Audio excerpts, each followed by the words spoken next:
जय सिया राम दर्शकों, आप सभी का बहुत बहुत स्वागत है आपके अपने प्रोग्राम स्वयं को खोजो में। और मैं हूं आपके साथ उपिंदर कौर। दर्शकों, इस कार्यक्रम के माध्यम से हम विभिन्न प्रसंगों पर चर्चा करते हैं, जिसके माध्यम से हम इस बात को समझ पाते हैं कि यदि प्रभु श्री राम को वनवास ना होता तो ऐसे में दिए गए श्रापों का और वरदानों का क्या होता।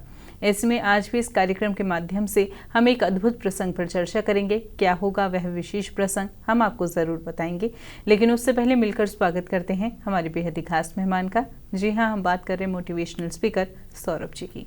जय सिया राम सर, बहुत बहुत स्वागत है आपका। आपका भी बहुत बहुत स्वागत है। सभी श्रोताओं एवं दर्शकों का भी बहुत बहुत स्वागत है। सर, कार्यक्रम की पिछली श्रृंखला में आपने हमें यह बताया कि वानरों में बहुत ज़्यादा उत्साह छाया हुआ है, वातावरण जो है बहुत ही अच्छा बना हुआ है। ऐसे वो जी, तो ऐसे में उद्यान जो हम मधुबन है उसमें उन्होंने थोड़ा सा तहलका मचाया है। तो ऐसे में दधिमुख जी ने उन्हें रोकना चाहा, लेकिन फिर भी वानरों ने उनकी सुनी नहीं। तो ऐसे में अब उन्होंने क्या किया, आपसे जानना चाहेंगे। बहुत सुंदर। क्या होता है कि जैसे ही दधिमुख रोकते हैं तो अंगद युवराज साथ में हैं, तो बानर उनसे कहते हैं तो उनसे वो स्वीकृति दे देते हैं। तो क्या होता है, दधिमुख जानते हैं इस बात को, युवराज हैं तो युवराज से ऊपर वो नहीं हो सकते। तो वो क्या करते हैं, जाय पुकारे ते सब वनौजार युवराज, सुन सुग्रीव कपि हरस कपिस कर आए प्रभु काज। को क्या होता है कि वो दधिमुख सीधे सुग्रीव जी के पास जाते हैं और उनसे जाकर कहते हैं, क्योंकि उन्हें लगा कि जो तुम्हारा सब हैं आए हुए हैं, उन्होंने वन को, उसको मधुबन को उजाड़ दिया है। तो क्या होता है कि जब सुग्रीव उसे सुनते हैं तो वो हर्ष हो जाते हैं, क्योंकि इसी से उन्हें समझ में आ गया कि इसका मतलब वो प्रभु काज को कर आए हैं वानर। अन्यथा ऐसा हो ही नहीं सकता था कि अगर आदमी, क्योंकि क्या होता है कि अगर हमारे पास खुश होने का कारण होता है, खुश होना होता है सफलता। यदि हम खुश नहीं होंगे तो हम खुद डरे हुए इस तरह की हरकत और भी कितनी भी हमें इच्छा भूख होगी, नहीं कहीं ऐसा करेंगे। तो इसलिए वो वहाँ से अंदाज़ा लगा लेते हैं। इधर क्या होता है कि जो वन में, वहाँ मधुबन में हैं, क्योंकि युवराज ने स्वीकृति दे दी तो सब खूब अच्छे से वहाँ मधु छत्रक एक तरह से होता है, जैसे हम शहद कहते हैं उसका, और वो फल का खूब भरपेट आनंद ले रहे होते हैं, उसको ठीक से खा रहे होते हैं। और जब वहाँ पे जब वो खा लेते हैं तो उसके बाद सुग्रीव के पास दधिमुख हैं वो आते हैं और युवराज अंगद जी से कहते हैं, मुझे क्षमा करें युवराज, वानरेंद्र ने ये कहा ये तो तुम्हारा ही अपना उद्यान है, इसमें कोई बात ही नहीं है, जो जैसे किया वो होना ही चाहिए। क्योंकि इस बात को युवराज अंगद ठीक से समझते हैं कि भाई इतनी बड़ी खुशी के बाद तो इनका स्वागत और सत्कार तो होना ही चाहिए। तो इसलिए वो स्वीकृति दे देते हैं। और यहाँ लेकिन वो ये कहते हैं कि जब उन्होंने ठीक से जब वो खा पी लिया एक तरह से है युवराज से, तो वहाँ पर हनुमान जी को घेर के ना बानर घेर लेते हैं और वो कहते हैं अच्छा सुनाओ। तो वहाँ ये बताते हैं कि उन्होंने कहा कि भाई एक तरह से प्रभु के प्रताप से, बानर के तेज से और आप सबके आशीर्वाद से लंका को मैंने जला दिया। अब जो भी काम शेष है वो सब तुम लोग करोगे। और वो वहाँ पर इस बात को बता रहे होते हैं, माता सीता की जो स्थिति है कि वो इतनी एक तरह से तपोलीना है कि उनके लिए लंका पर एक तरह से आक्रमण या कुछ भी कहीं त्रिलोन में किया जाए तो भी गलत नहीं है। ये सिर्फ इसलिए कि एक तरह से बानरों को मोटिवेट एक तरह से कहें या उनको उत्साह और बना रहे, तो कैसे भाई हम जो काम करने जा रहे हैं क्यों कर रहे हैं। तो वो इसलिए हनुमान जी विशेष रूप से बताते हैं कि माता सीता की जो स्थिति है वो इतनी कुलीना है कि उनके लिए रावण पर यदि चढ़ाई किया तो कोई गलत नहीं है। और ये मेरा विश्वास है कि हम लोग विजयी होंगे। और ये मुझे मालूम है कि जो जामवान तो काका हैं और एक तरह से कहना चाहिए कि सुग्रीव जी हैं, अंगद हैं, और उन सब के बल से हमें सफलता निश्चित मिलेगी।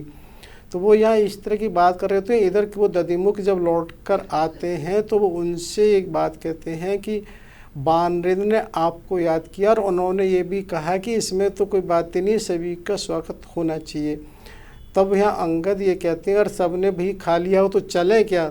और वो वहाँ से सीधे वहाँ पर जो राज भवन है वहीं आते हैं और वहाँ वानरराज सुग्रीव उनके स्वागत के लिए बाहर ही दरवाजे पे मिलते हैं।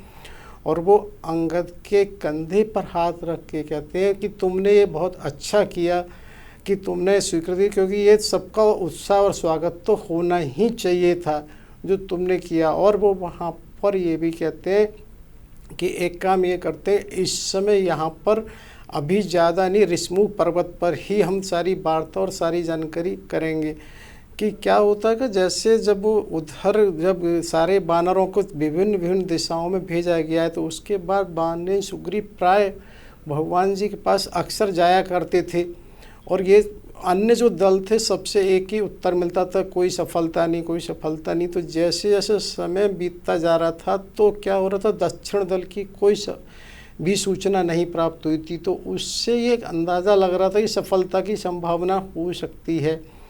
तो क्योंकि अगर सफलता नहीं होती है तो वो लौट के आ जाना चाहिए था।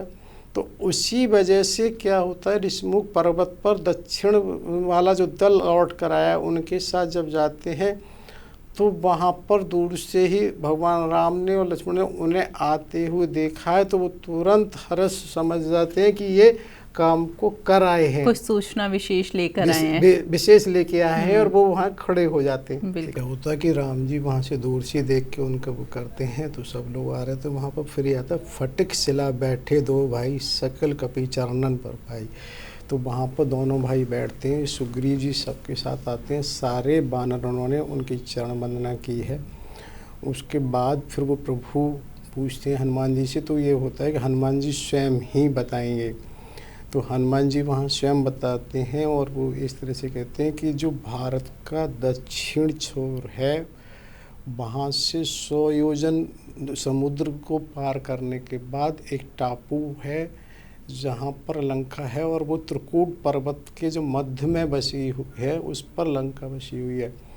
वहाँ दशग्रीव रावण का जो अपना राजभवन है, उसकी अशोक वाटिका है, उसमें शिंशुपा वृक्ष के नीचे माता जानकी जी हैं, बिना किसी आसन के ही वो रहती हैं। नाम पहाड़ दिवस निश ध्यान तुम्हार कपाट, लोचन निज पद जंत्रित प्राण जाए के बाट। और वो उन माता जानकी का इस तरह से वर्णन करते हैं कि वो हर समय आपके नाम का ही सुमरन करती रहती हैं, और इसलिए जो तुम्हारा ध्यान है और उनकी दृष्टि निज पद यंत्रित अपने ही पैरों पर रहती है, जिसकी वजह से कोई प्राण भी बाहर निकल कैसे सकते हैं कि जहाँ तुम्हारे नाम का वो पहरा हो, तो ऐसा नहीं हो सकता। और वो और किसी में उनकी दृष्टि है ही नहीं है कहीं भी कुछ। तो वो माता जानकी जी के बारे में इसी तरह से उनकी स्थिति का वर्णन करते हैं कि किस किस तरह से वो उनकी स्थिति है। तभी फिर वो एक कहते हैं, वो चूड़ामणि दीनी रघुपत हृदय लेनी, तो तुरंत प्रभु राम उस चूड़ामणि को एकदम लेते हैं और उसको लेके वो भाव विवल हो जाते हैं। जैसा कि हमने बताया था कि जो पुरानी स्मृति हैं वो तुरंत उससे ताज़ा हो जाती हैं, तो वो एक स्वाभाविक सी ऐसा होता है।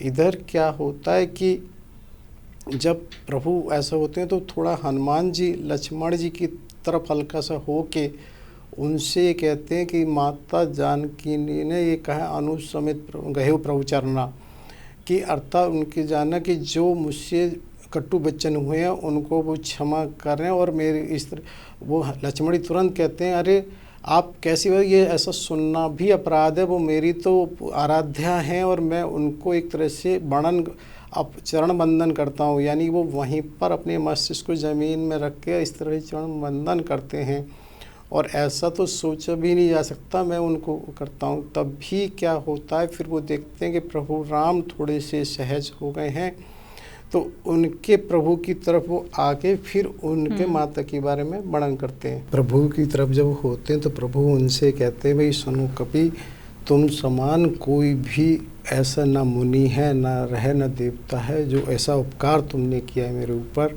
कि उसको कोई वो नहीं कह सकता। वो फिर हनुमान जी उनको उस बात की फिर याद दिलाते हैं कि जब माता ने वहाँ से चला था तो वो चित्रकूट वाली घटना के बारे में उन्होंने स्मरण कराया था, और वो वहाँ बहुत उसको व्याकुल है उनकी राक्षस। तो क्या होता है, जैसे वो उनको बता रहे होते हैं ना, तो लक्ष्मण जी को एक तरह से अंदर से वो आ जाता है, तो वो वहाँ पर बाण भी आते हैं, उनके मन में ये आता है। तो वो कहते हैं हनुमान जी कि प्रभु अब देर किस बात की है, इसको कहीं ना कहीं वो इसको करना जाए जिससे माता जानकी को हम प्राप्त कर सकें। तो यहाँ प्रभु इस बात की उनकी बहुत प्रशंसा करते हैं और वो इस बात को कहते भी हैं कि गुरु की प्रशंसा उनके सामने करनी चाहिए, मित्र की प्रशंसा पीछे करनी चाहिए, पुत्र की प्रशंसा कभी नहीं करनी चाहिए, और सेवक की प्रशंसा जब भी वो काम करके आए तो उस समय करनी चाहिए। तो यहाँ वो खूब उनकी हनुमान जी की प्रशंसा कर रहे होते हैं। तब वहाँ पर जामवंत जी कहते हैं प्रभु इसमें इनका कोई नहीं, ये तो सब तुम्हारे प्रभाव की वजह से ऐसा हुआ है, इसमें कहीं किसी तरह का वो नहीं है। तो प्रभु ये कहते हैं नहीं, तुमने बहुत वो किया है, तुमने एक तरह से मेरे को जीवन दान दिया, मेरी वजह से फिर भरत की वजह से माता कौशल्या और उसकी वजह से पूरी अवध को मिला है। मैं तुम्हारा ऋणी हो गया, मैं तुम्हें कुछ दे ही नहीं सकता, मेरे पास देने को है क्या, मैं अपना हृदय ही तुम्हें देता हूँ, मेरे पास अपना हृदय है। तो वो बस करके कहते हैं और उनको हृदय से लगाते हैं, और जबकि हनुमान जी उनके चरणों में पड़ जाते हैं तो वो उन्हें वो बार बार बड़े उससे उठाते हैं। तो यहाँ ये क्या होता है कि प्रभु उनको बार बार अपने चरणों में पड़े हुए हैं और उन्हें उठाते हैं, और वो हनुमान जी वहाँ से उनके चरणों को नहीं छोड़ रहे होते हैं। तो प्रभु को वो खुश देख के कहते हैं कि एक अतिसुख भगवान भक्ति को मांगते हैं, क्योंकि वो अनपायनी भक्ति है। तो यहाँ क्या होता है कि मुझे लगता है कि अतिसुख का कहीं ना कहीं आज से ऐसा लगता है कि जैसे हम जो संसार में सुख ढूंढते हैं वो सब जो भी सुख हैं वो एक तरह से क्षणिक हैं। शायद अति सुख को हम समझने के लिए शिव जी की स्थिति देखते हैं। जैसे सुने, जैसे वो राम नाम लेते हैं तो उनकी समाधि लग जाती है, उस समाधि में वो सुख की जो अनुभूति होती होगी शायद वही एक अति सुख होगा, और जिसकी वजह से हनुमान जी यहाँ पर ये देखते हैं कि प्रभु से उन्हें भी लगा कि और क्या है, तो अति सुख वाली भक्ति को ही उनसे मांगते हैं, जिसको भगवान एवं वस्तु कहते हैं, उन्हें देते हैं। और यहाँ पर फिर ये बात आती है वो सुग्रीव की ओर एक तरह से कहते हैं कि भाई अब कैसे इस समुद्र को पार किया जाए, क्योंकि यहाँ पर भगवान का ये आशय है कि भाई इनका भी मनोबल बढ़ाया जाए। तो वो ये कहते हैं प्रभु इसमें ऐसी क्या बात है, तो आपके प्रभाव से कुछ भी हो जाए, बानरों में भी बहुत उत्साह है, कहीं कोई ऐसी बात ही नहीं है, ये तो हो ही जाएगा, कोई इसमें ऐसा नहीं है। तो वहाँ पर प्रभु को इस तरह से जब कह रहे होते हैं तो तभी वहाँ फिर हनुमान जी से वो इस बात को कहते हैं तुम वहाँ लंका होकर आए तो लंका के बारे में ना वर्णन करो। प्रभु से जब हनुमान जी उसका वर्णन कर रहे होते हैं लंका के बारे में, तो वो बता रहे होते हैं कि त्रिकूट के मध्य पर्वत पर लंका स्थित है, उनके जो राक्षस हैं वो सब संतुष्ट हैं और वो दशग्रीव रावण से बहुत प्रेम करते हैं। उसके लंका के चारों तरफ 4 द्वार थे, चारों द्वार के थे, और उसके चारों तरफ परखा एक तरह से बाउंड्री जिसे कहनी चाहिए, वो बाउंड्री इसकी स्वर्ण चिकनी बाउंड्री एक तरह से थी जिस पर चढ़ना बड़ा मुश्किल था उसको है। और वो ये बताते हैं कि उसके जो द्वार थे उन पर भी महायंत्र लगे हुए थे, और महायंत्रों के साथ साथ जल में और वैसे भी वहाँ बहुत सारे यंत्र इस तरह के लगे हुए थे कि द्वारों कैसे किया जा सकता है।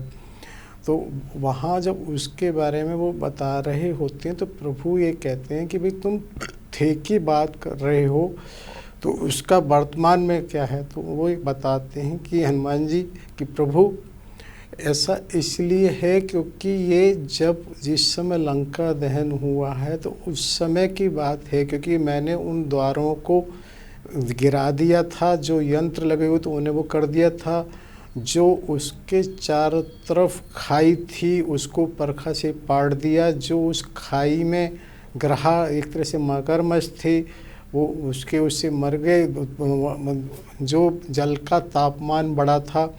तो वो इस तरह से उसको बता रहे हैं कि भाई जो चीज़ थी तो वर्तमान स्थिति के बारे में ये नहीं कहा जा सकता कि रावण ने क्या क्या कैसे सुधार किया हुआ, बस ये मुझे मालूम है कि जो पूर्व द्वार था उस द्वार के 10,000 रक्षक थे, बाकी जो अन्य द्वार है उनका अनुमान मैं नहीं लगा सका था। दक्षिण अनुमान है, उत्तर के हैं और पश्चिम के द्वार हैं, लेकिन ये ज़रूर था कि आपस में ऐसा, जब बाद में मैंने ये सुना था कि किसी ने ये कहा कि जो बानर ने लंका की 1/4 सेना को विध्वंस कर दिया है, तो यहाँ पर वो साथ ही इस बात को भी कहते हैं हनुमान जी कि ये सब जो भी कुछ हुआ है ये सब आपके प्रताप से हुआ है, कहीं बिना उसके संभव नहीं। एक वो बड़ी अच्छी सी उपमा देते हैं कि जो आपके प्रभाव से, ये तो क्या है कि जो रुई है वो भी बड़वानल को भी जला सकती है। तो यहाँ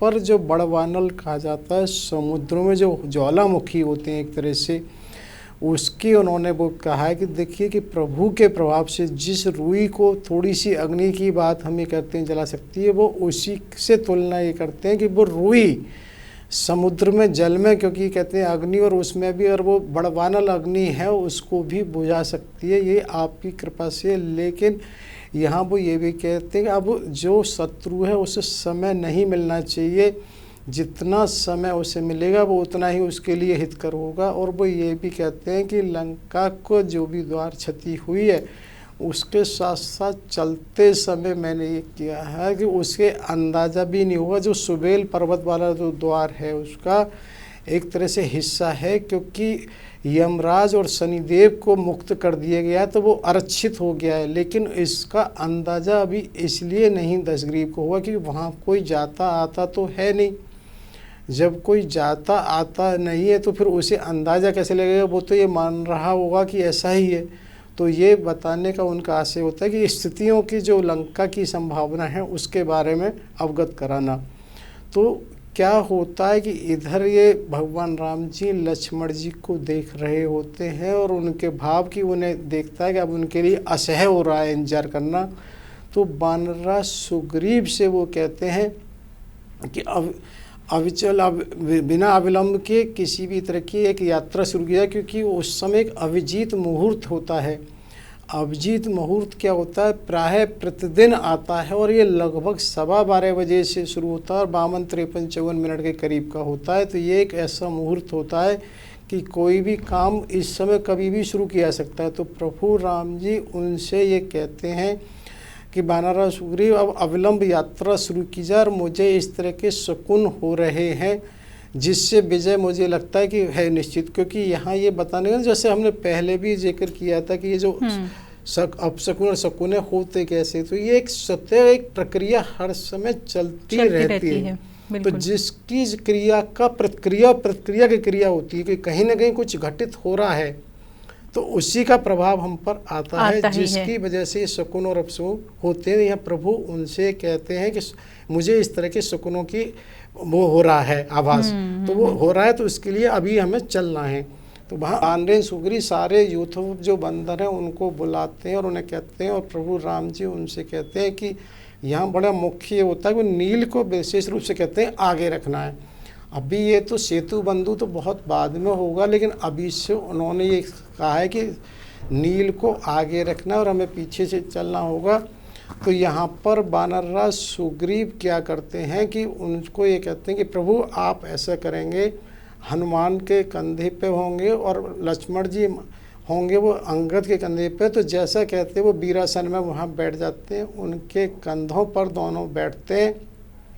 और वो ये भी कहते हैं आपके पासर में यानी दाएं बाएं में कि जामवंत जी और एक तरह से वो रहेंगे अंगद। क्या होता है कि बानरराज सुग्रीव ये भी कहते हैं कि मैं स्वयं आपके पृष्ठभाग पीछे की तरफ रहूँगा। और यहाँ पर ये होता है कि वो सभी बानरों से भी घोषणा करते हैं, क्योंकि प्रभु राम ने भी ये कहा है कि रास्ते में कोई भी बानर किसी भी फल और किसी भी जल का सेवन नहीं करेगा जब तक हमारे जो इसके विशेषज्ञ हैं इसकी जांच पड़ताल नहीं कर लेते हैं। क्योंकि सुरक्षा की दृष्टि से कुछ नहीं कहा जा सकता कि किसी भी तरह से जो शत्रु है वो कहीं किसी तरह का उसमें कुछ मिला दे, कुछ भी कर दे। तो यहाँ पर ये बानरराज सुग्रीव ये कहते हैं प्रभु ऐसा नहीं है कोई भी कुछ करेगा। और ये आपको बता दें कि हम भले ही आदि देवता के वो हैं, लेकिन उसके बावजूद बानरों को ये विशेष रूप से प्राप्त होता है कि उनकी दृष्टि इसका अंतर कुछ भी कर लेती है। यदि किसी में विष मिला हुआ होता है तो उसे तुरंत पहचान लेते हैं। तो यहाँ देखो कितना भी महत्वपूर्ण हो जाता है कि हर ऊपर वाले ने, सृष्टि ने किसी न किसी को किसी विशेषता दी है। बिल्कुल। क्योंकि जैसे कुत्ता जैसे श्वान कहते हैं उसे सूंघने की है, अब दृष्टि तो एक ही है, गिद्ध की दृष्टि हजारों किलोमीटर दूर देखती है। तो यहाँ पर ये जो बानर है इनकी दृष्टि ऐसी है कि वो उसके विष को भी अलग से देख। तो यहाँ ये वो बता रहे होते हैं कि हम ऐसे नहीं है, लेकिन फिर भी वो घोषणा कर देते हैं कि कोई भी बानर इस तरह से नहीं होगा। और वो ये कहते हैं रास्ते में यदि कहीं कुछ इस तरह का कोई गड्ढा टाइप या कुछ वो होता है तो उस पर विशेष सावधानी की, कहीं कोई शत्रु पक्ष का व्यक्ति ऐसा ना हो कि उसमें हो। तो यहाँ पर वो इस बात को कह रहे होते हैं। और इसमें ये होता है कि सारे बानरों को ये कहा जाता है कि जहाँ तक संभव हो ज़मीन पर पैर नहीं रखेंगे एक तरह से, और होगा तो तुरंत उसे उठेंगे, जिसकी संभावना है कि एक तरह से तेज़ गति से जाने का आशय होता है। तो यहाँ ये भी कहते हैं प्रभु जो किसी तरह से कमज़ोर हैं तो वो बेशक नहीं जाएं। तो यहाँ वानरराज सुग्रीव ये कहते हैं कि सारी दिशाओं से जो वानर आए हैं उन्होंने अवगत करा दिया है कि पूर्व पश्चिम उत्तर से आपके आशीर्वाद से हम पूरी तरह रक्षित हैं और दक्षिण दिशा की तरफ हम आक्रमण करने ही जा रहे हैं। और कोई भी वानर ऐसा निर्बल नहीं है जो यहाँ रहना चाहेगा, आपकी सेवा ना करना चाहे। तो वो सभी में विशेष उत्साह है, तो यहाँ कोई नहीं रहना चाहेगा। और इसका अंदाज़ा हम इससे लगा सकते हैं जिस समय राम मंदिर का वो जब शिलान्यास और उसका वो हो रहा था, कितना उत्साह जन जन के अंदर था। तो जहाँ साक्षात प्रभु हो तो उनकी सेवा का उत्साह होना तो स्वाभाविक है। तो यहाँ पर ये बताना कि इस तरह से फिर सारे लोग चलते हैं, और वो जब चल रहे होते हैं तो उनके चलने के साथ ही साथ इस तरह से एक अंधेरा सा नीचे हो जाता है। बताते हैं कि जो वृक्ष वगैरह हैं कि वो भी टूट के वो हो जाते हैं, क्योंकि इतने बड़ी संख्या में सारे बानर हैं। एक तरह से उड़ना कहें उस तरह से वो ऊपर ही ऊपर आकाश में वो मार रहे हैं, छलांग चल रहे होते हैं।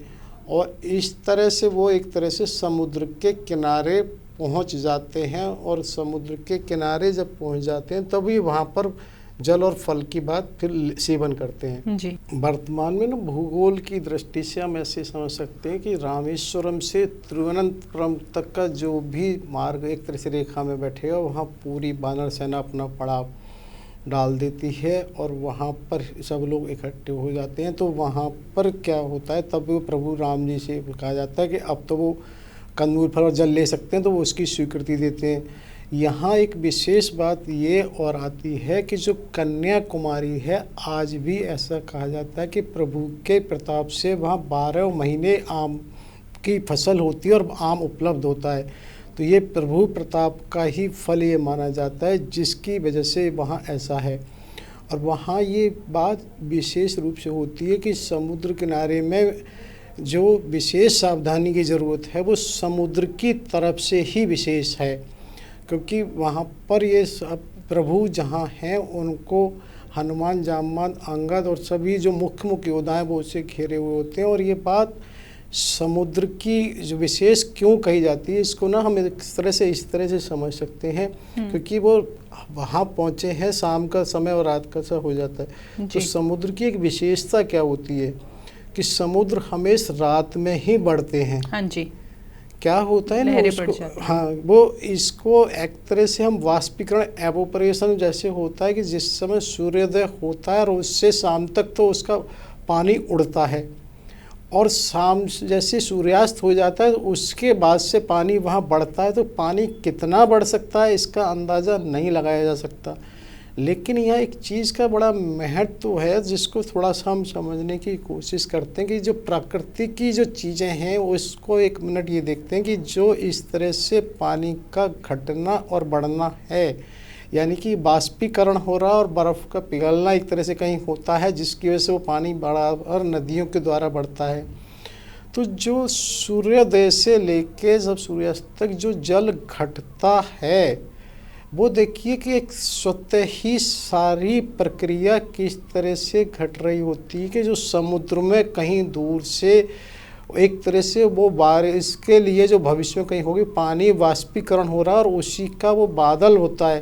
तो यहाँ कोई ना तो किसी तरह का मैकेनिकल प्रोसेस काम कर रहा है, ना कोई व्यक्ति का वहाँ पर कोई किसी तरह का काम कर रहा है मनुष्य का। एक स्वतः प्रक्रिया को देखो समझने का कितना बड़ा उदाहरण है कि वहाँ से जल हुआ, वो बादल में हुआ, बादल की उसकी रिसाइकल समझेंगे, वो अपने आप स्वतः अपनी गति से कहाँ कितना बरसना है। सही बात। वो पहाड़ों पे जाना है, समुद्र पे भी बरसता है, पहाड़ों पे भी बरसता है और रास्ते में वो भी बरसता है। इसकी कहीं कोई व्यक्तिगत प्रक्रिया नहीं है। नहीं। लेकिन ये सबको मालूम है कि इसका पुनर्चक्र है ऐसा कि समुद्र से ही बादल पानी लेते हैं और समुद्र को जो बर्फ़ पिघलती है उसी से समुद्र बढ़ते हैं, जिनको बाढ़ते हैं बारिश के पानी से। तो एक ये स्वतः प्रक्रिया हर समय हो रही होती है, जिसमें ना कोई मानवीय हस्तक्षेप है न किसी मशीन का।